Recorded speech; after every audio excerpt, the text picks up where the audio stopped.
Welcome to the Northern Affinity Video Podcast.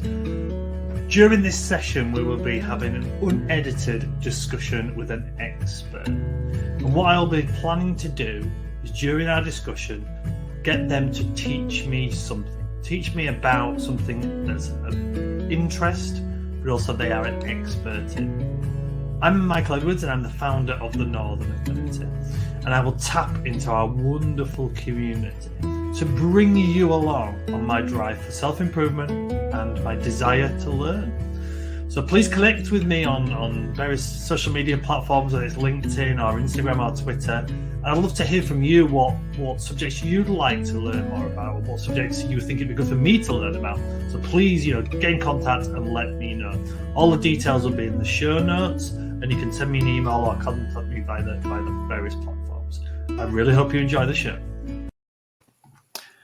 Well, hello everyone. We're joined by Anna Short for this episode of the video podcast. So welcome, Anna.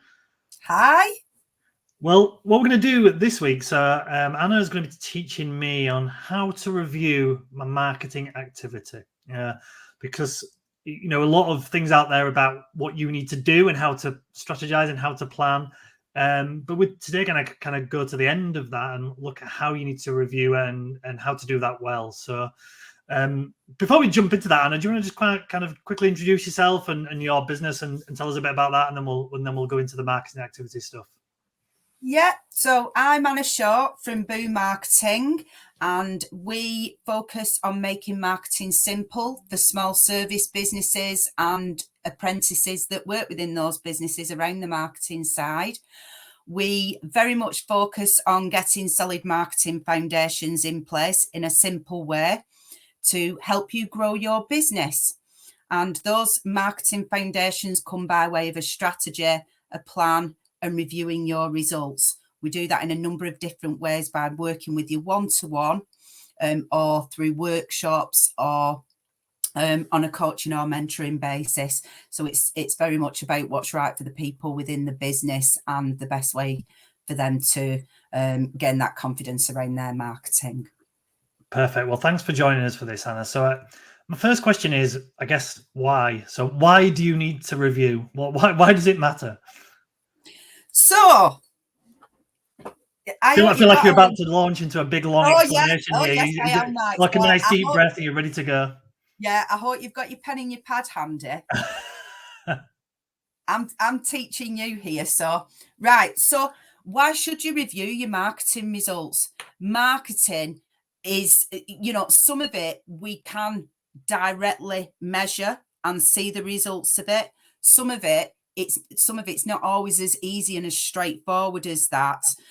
I'm quite sure there are some marketing activities that you undertake within your business, Mike, that definitely bring in the results, and some bring in the results, but you haven't got any hard, solid evidence to prove that. You just know. Yeah. So it's very much relying on facts and figures as well as our gut instinct. And we need to strike a balance across those marketing activities to understand what is working for us. We do not want to waste our time, effort, and money undertaking marketing activities that are not driving results for our business. We want our marketing to work towards achieving the goals of our business. We won't want it any other way. So what I'm treating you as like my pupil, client, whatever you want to call yourself today, Mike. So 4 columns. We've got a piece of paper with 4 columns on it. Yep. In the first column, we are going to note down every single marketing activity that we currently do within our business. Okay. And that could be your social media, what you do regularly on your website, like monthly updates, for example, if you send out regular emails, if you collaborate, partner with people, network. Do you have a podcast or take part in podcasts? Do you do any type of lives or videos, anything like that? I'm just going through my list now. Do you do webinars or events and pop those on Eventbrite, for example? Do you do any sort of group membership subscription activities? Do you create case studies? Do you ask for reviews and testimonials? Have you got a CRM system? That's a marketing tool. Do you do PR? Paid or unpaid? Do you write blogs? What sort of content marketing do you do? Do you have photography done for your business? You know, we have photography done to help us with our social media, our websites, you know, those professional individual images. As part of your business, do you need to be a member or part of an association of some sort that enables you to have recognition as well as go in directories, for example? Again, marketing activities. Do you attend events, exhibitions? So all of those activities that we undertake within our business that are marketing related. And that could be as simple as picking the phone up and regularly speaking to people as well. So it's all of those activities that we do both on and offline that we sometimes forget are actually marketing activities.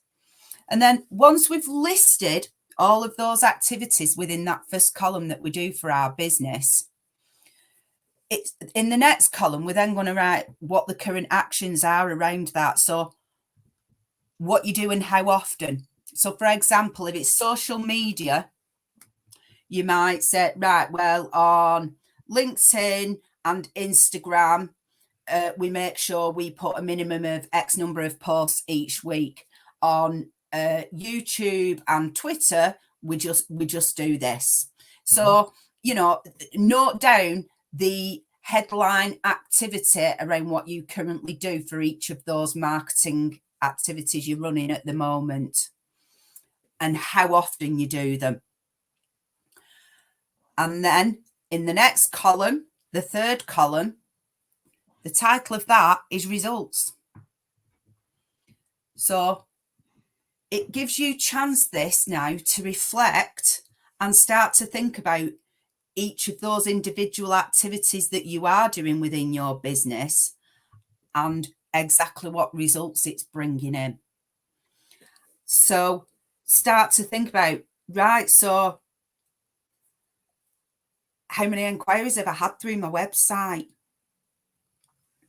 How much new business have I had through networking? Do I do more business with partners and through collaboration and third-party organisations, for example, rather than doing it direct with the customer or the client?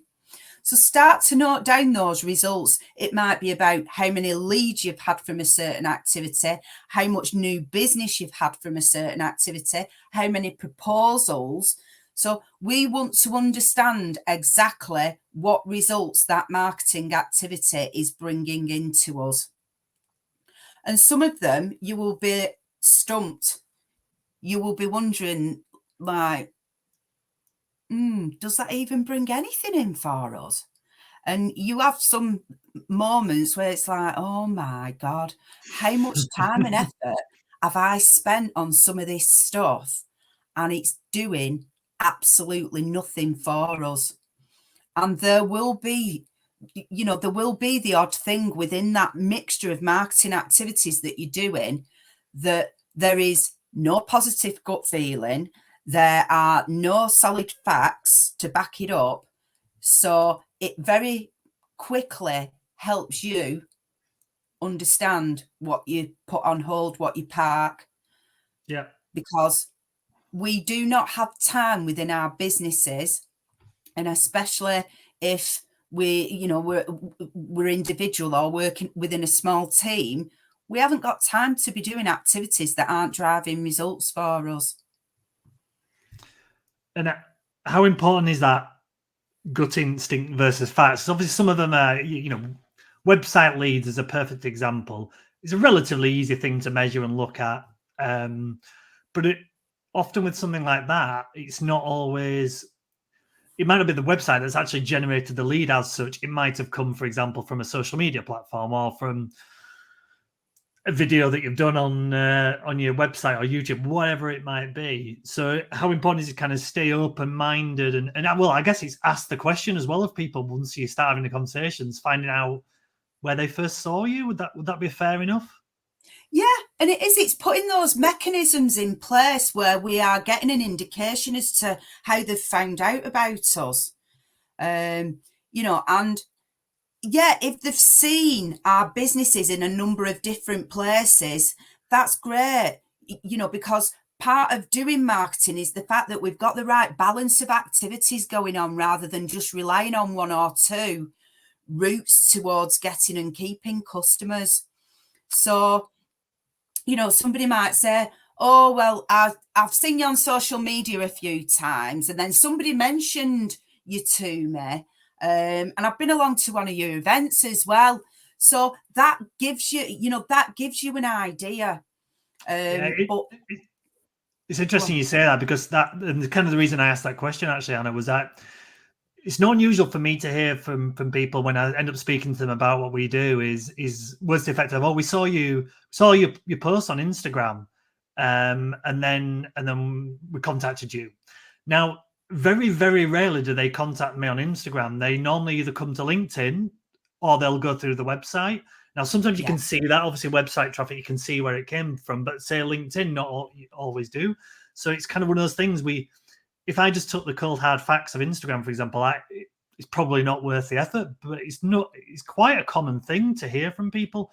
And it came about by people telling me and not me asking, if I'm being honest, to start with. So that's why I try to ask as much as possible now to know that and actually do know. Yeah. And I think it's very much about separating out those primary activities from the secondary activities. The example that you just gave there with regards to Instagram, it's kind of acting as a secondary support activity to you that's filtering people through to another more direct route, perhaps. So, and it is about us seeing that bigger picture around what's going on within our marketing activities and what's feeding other activities as that secondary support. And we need to continue to doing that. We need to continue to be doing those secondary activities, but focusing on the primary ones, the ones that we know definitely work. And I guess it's really important, the reviewing element of it, going back to kind of the main subject of this, is that it will change over time as well, won't it? That certain things will work, and that's where the reviewing is important. Using the example I've just used there, Instagram might be great now. For whatever reason, in 12 months, it might not be good for us anymore. So, but reviewing that. Yeah. And, and like plenty of businesses have experienced from the Facebook side of things, if their business was heavily reliant upon the organic side of Facebook and they were monitoring their results every month, they will have seen how the figures were changing, and that enables you to do something quickly enough and to open up those other inroads for your business, because it is the worst thing to be relying on one or two routes for getting and keeping those customers. We very much want to be in control of the activities and the platforms that we're using, because we aren't risking our businesses then. So some have very much struggled. And if we are in the habit of regularly reviewing our results every single month, which it can take you 30 to 60 minutes, it can take you as long as you want it to take you. If you keep it simple and you've got that list of marketing activities, what you do each week or month around that activity and exactly what results it's brought into you that month, you can make quick decisions. You can make informed, confident decisions, which is what we want. We want to know what's working and what's not, and what can be improved, and what we park and what we just put on hold. And when we're really clear on that, it's empowering. It's empowering to us as business owners to have a handle and that insight. And there's loads of tools, freebie tools available to us to enable us to monitor what those results are for our business. We can use Google Business Profile, what was not that long ago, Google My Business. All these G's, they're getting me tongue-tied. We can use Google Analytics to understand what is driving traffic into our site, which are the main channels bringing those people to our websites. We can see how many people are reading a blog on our website, so we know which ones are the more popular ones, the topics that they're interested in. MailChimp, MailerLite, Blue Sender, they've all got email marketing reports, so you can understand what's working well within your emails and what's not. What are people interested in? What are they engaging with? Social media, there's insights and analytics around each of the social media platforms. Even if you just look for 10 minutes at the end of each month to understand what's worked well, what hasn't, what do we do more of, what do we stop doing, you can make quick decisions. You can get really smart with your marketing to know where your time and effort is best spent and stop doing the stuff that's not working for you. Absolutely. I mean, on that as well, I've just thought actually on a previous video podcast we talked about CRMs for businesses. I know a few of them as well. You can essentially set up kind of pre-set up report type things, can't you? That can link to your social media, your email marketing, etc., and measure those. So it can be quite visual as well, which is obviously easier quite often to digest as well, isn't it? Obviously it's a bit like a lot of things. It's a bit front-loaded work in terms of creating those reports, creating those visuals. But once you've done it, it's just a case of measuring it and tracking it. It is, and it's, we use HubSpot, and HubSpot is, there's a free version, and then, you get your tiered paid for versions. What you get out of that and the standard reports that you can set up, as well as the bespoke ones, and like you said, the quick visual, it gives you that instant information so that you can make decisions and work with facts rather than going off what somebody said to you or getting bogged down with a competitor and what they're doing. And it's really important that we keep ourselves focused and on track with what we're doing within our own businesses and the types of customers that we want to be working with, that we know we do great work with. Yeah, absolutely. No, so I guess one question would be if you're someone who's watching or listening to this who have their business and they're wanting to maybe review what they do better than they do, what kind of relatively quick things can they put in place that can help them as they go down the line? Yeah, so it is that having, even if they just set up a spreadsheet with these columns on, Mike, that we're covering off. So a column for the current marketing activities, a column for what the action is around each of those activities each week or month, what results they're bringing in each month. And then the last column is about action. What have we learned from the facts and the figures each month? What conclusions can we draw from that? So we can, and social media is the perfect example there. So we can very quickly see from our analytics or insights within social media what people have engaged with the most. So that's a theme that we need to continue. We can see who's clicked, who's taken an action, and that side of things. So if we've gained action around something, what more can we do to support those actions? Is it getting people to the right point? Are we getting a direct conversation or an opportunity to do a proposal for those people? So it's tracking those steps, that journey that they go down in getting closer to us and becoming a first-time customer and then becoming a long-term customer of ours. So it's understanding where we can make those improvements to keep refining that marketing machine for our business. So doing the marketing activity, knowing what we're doing, understanding what results it's bringing, and then learning from that to keep refining. And that's where we can have conversations with others then and share about what's happening with our marketing activities within our business. And, oh, well, that worked well. How can I take this, how can I make this work even harder for me? Or that didn't work for me at all. And then looking at the various different options around that are available to us. Some people are quite happy doing certain marketing activities, and others, the thought of doing certain activities is just like absolute cringe, not a chance, I'm never doing it. So it's also around finding middle ground with activities that are a healthy challenge for you and you should be doing for your business, and looking at alternative options, because some people don't like doing videos, for example, yet they know they need to be putting themselves out there, getting their faces out there, because we represent our own businesses and people connect with people, and we are never going to change that fact. So what are the alternatives towards doing a video? It could just be about getting some decent photographs taken and using those to put our face out there. A podcast? We can use our voice. Go on, sorry, Mike. Could do a podcast.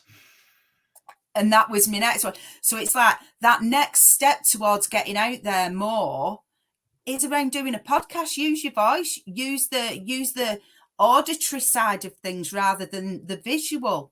And people look at the figures around podcasts over the last however many years. So, when you can have those conversations with people to weigh up those different options and find the comfortable challenges, stop doing the activities that aren't working for you, improve the ones that are working for you, it helps you turn your marketing up and down in the right ways. And and I know I've said it a number of times already, making those confident, informed decisions. And it's not about doing loads of different things. It's just about having the right balance, not relying on one or two routes for bringing that business in. Just having a nice handful of activities that work for you, and then supplementing those with those secondary supporting activities that definitely assist with the primary ones and reinforce it. Great. It's got to be focused, consistent and doable. But measuring those results every month helps tell you what's worthwhile, and it helps you craft that little marketing machine for your business. So you'll be pleased to know I'm going to ask you a bit of a how long is a piece of string question now, Anna, which is, so if I've tracked let's say I've tracked my activities for the last 6 months, and I can see, how successful I've been with my podcast, Instagram page, YouTube, email marketing, etc., and obviously you can see what's worked pretty well and not. How long do I stick with something? Because how do I work out, I guess, is it me or is it the other people? So let's use the podcast as an example. Yeah. Is it just that the podcast isn't good enough, or I'm not promoting it well enough, or is just there isn't a demand there? And I know that there's no one true answer to this question, but what type of things can people look at to help them answer that question? So looking at the facts and figures is one thing. It's also about keeping your eyes and your ears open too, because people will always let you know if they like something or they don't like something. You will very quickly pick up on that feedback that you get in a number of different ways.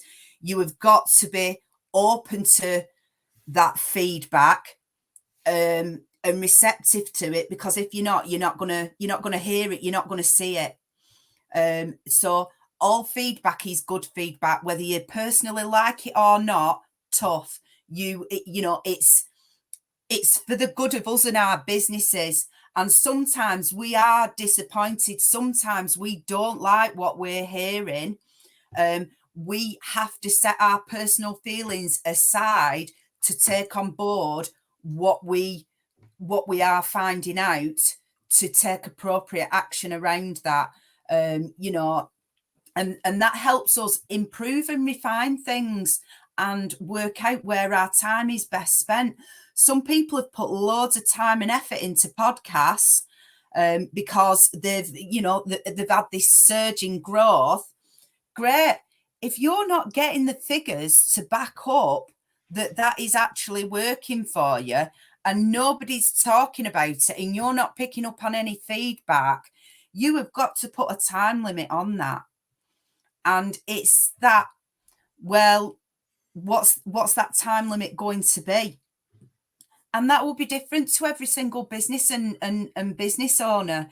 You may have the capacity to continue doing that activity for X number of weeks or months, and you don't mind continuing to dedicate that time to it. You might not have. So it might be a case of one more month and I'm done. So it's if you feel that something is working and there are facts and figures and feedback coming in that are giving positive indicators, fine, go with it. But again, put that time cap on it. Put a goal against it. And that goal can be very individual, and it might be about, I want to know that X number of people have listened to this or have shared it, because it's not always going to directly link back to, I want to know somebody's signed up with me or bought something. That's not the case. Podcasts are informative, value sharing platforms. So it may be a primary activity, but it's more brand awareness and supporting activity at the same time. It is not a direct route to driving new business for you. Yes, it's really kind of why I was thinking about that question actually was how important context is on these different avenues of marketing, I guess. And I listened to a lot of podcasts, and I was listening to a lady who runs quite a successful business down in Australia. And she had a podcast, and she said on average she gets about 250 listens per episode and puts one out weekly. And she says, I often get asked, oh, why do you bother doing that? Your business is quite high profile, it's not that many. And she explained how that before that she used to pay thousands of pounds to go stand at events and speak in front of 150, 200 people. And that worked really well for a business. But all of a sudden she could have a podcast with 250 people listening per week. But it's a real captive audience. If you are listening to a podcast, kind of you are very involved in that. And she made the point she'd rather have 250 listens of a podcast than 100,000 views of an Instagram post. It would offer more value. It's that kind of quantity over quality as well. Does that kind of a fair approach? Definitely. As well? And it's that connection that we're creating, isn't it? You don't just get anybody listening to your podcast. They connect with you for some reason or another. They find what you're sharing relevant to them. So there is that common ground between both sides. And that's what we want to work towards, that common ground and building those relationships and creating that engagement. And it's that way that we stay in the minds of people. And as we all know, with regards to marketing, we need to be receiving messages and information 7, 8, 9 times to start to even remember what a business or a person is all about. So when we've been exposed to similar messages on that business or person a number of times, we start to place in our minds, that's the person for such and such a thing. And that's what it's just about, slotting into the right place in somebody's head. And then when they've got that need that you say you meet, you're front of mind. Absolutely. And one thing I was just thinking about then actually as well is when it comes to reviewing your activity is kind of, I guess, almost giving preferential treatment to that type of activity that it comes across on different platforms. So, the part of the reason I have made this podcast a video podcast is that this will go out on podcast platforms. It will go out on our YouTube page. It will go on our video page on our website. We will clip the videos down and it will go out on all the various social media platforms. We will share it within our email marketing. So again, the number of listens, for example, to a particular episode is only a small percentage of what matters for this. And it's that what they call repurposing content is the word I'm looking for. So kind of choosing one or two types of things that you can repurpose because it can give you lots of different platforms or different areas to post on. Definitely. And what's coming across is that you obviously enjoy doing that podcast, Mike. And it's important for us as business owners to be enjoying what we're doing, to be comfortable with what we're doing, because that helps us come across in our best possible light then. And again, that's what people connect with. And you see that is not a leading marketing activity for you, but it very much supports a number of different activities that you undertake for the Northern Affinity. And and anybody that knows me will know my saying. It's about getting maximum mileage, and you know that you can absolutely get maximum mileage from that podcast in how you cascade that down and through all of the other marketing activities that you do. Absolutely. So yes, I think kind of to summarize a little bit is obviously know your figures, know your numbers, track them, try and find it easy as possible way of doing that so you can do that regularly, but also don't forget about the intangible stuff, elements of it, whether that might be, you said enjoyment there, and I think that's a perfectly good, whether it's something you enjoy doing, or it's things that are creating opportunities in other areas. Would that be a fair summary of the reviewing of your marketing? Yeah, definitely. And it is that asking yourself that, though, so what? What's this telling me? So what? Is it bringing the results in? What am I learning from this? What's it telling me back when I'm looking at this information? What do I take from it? What's the action?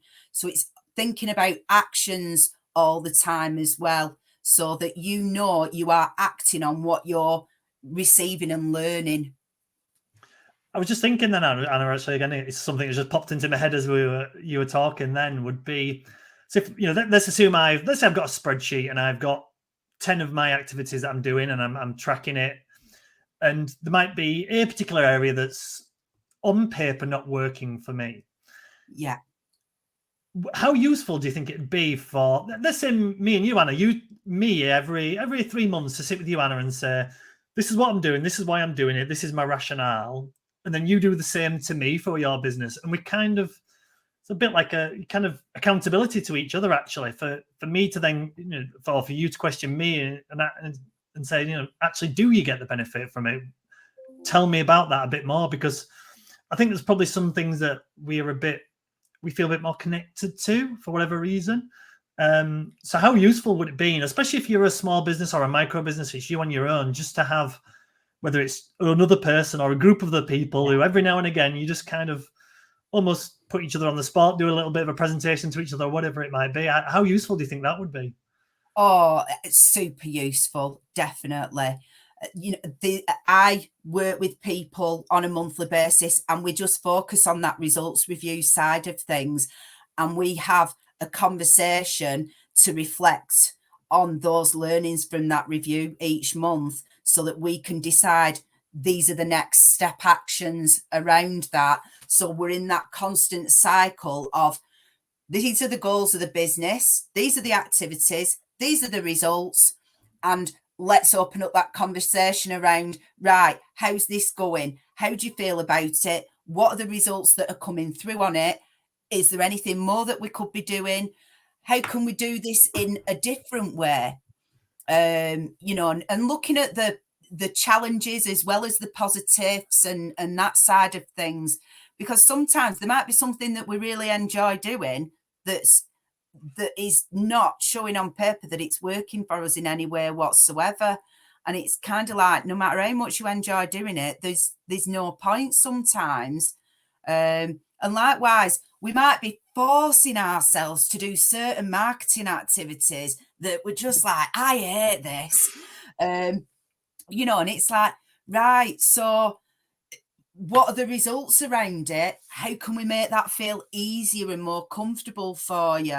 And finding ways and options around that. But having somebody to buddy up with, or being in small groups to have that accountability and focus on the goals, as well as opening up the conversation.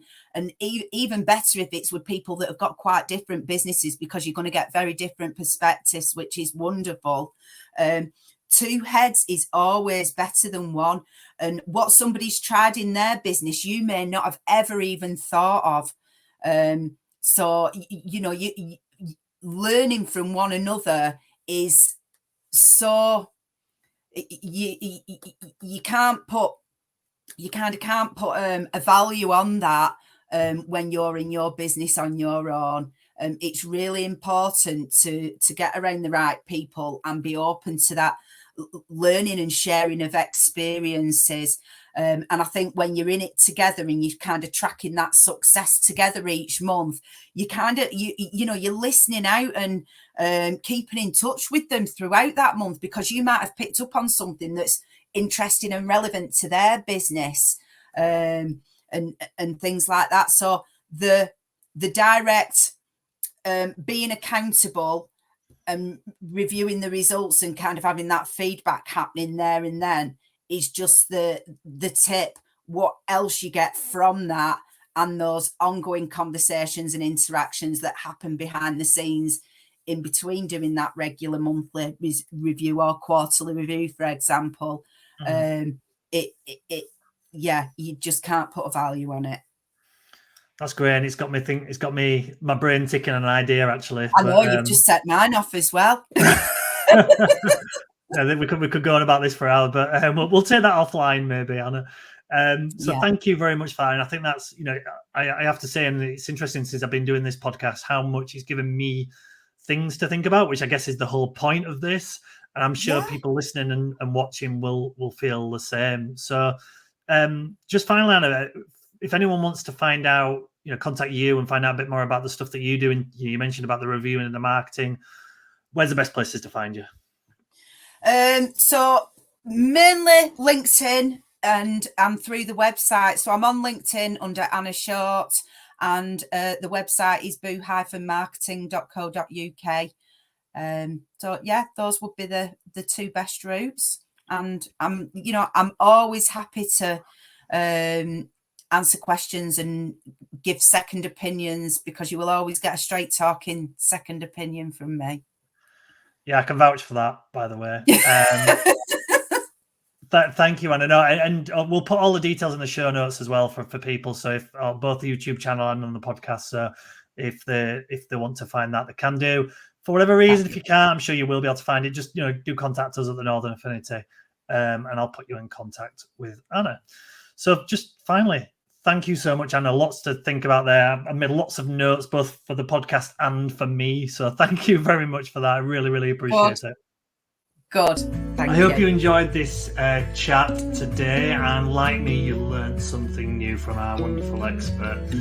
So if you'd like to hear from more of our sessions, please subscribe on whatever platform that you get your podcast from to hear more. And also, we'd love to meet you at some point at one of our upcoming events. The Northern Affinity hold events all across the north of England, and we'd love to meet new people and have guests along. So please come along and check out our website, or all the details in the show notes. Thank you very much for listening, and see you next time.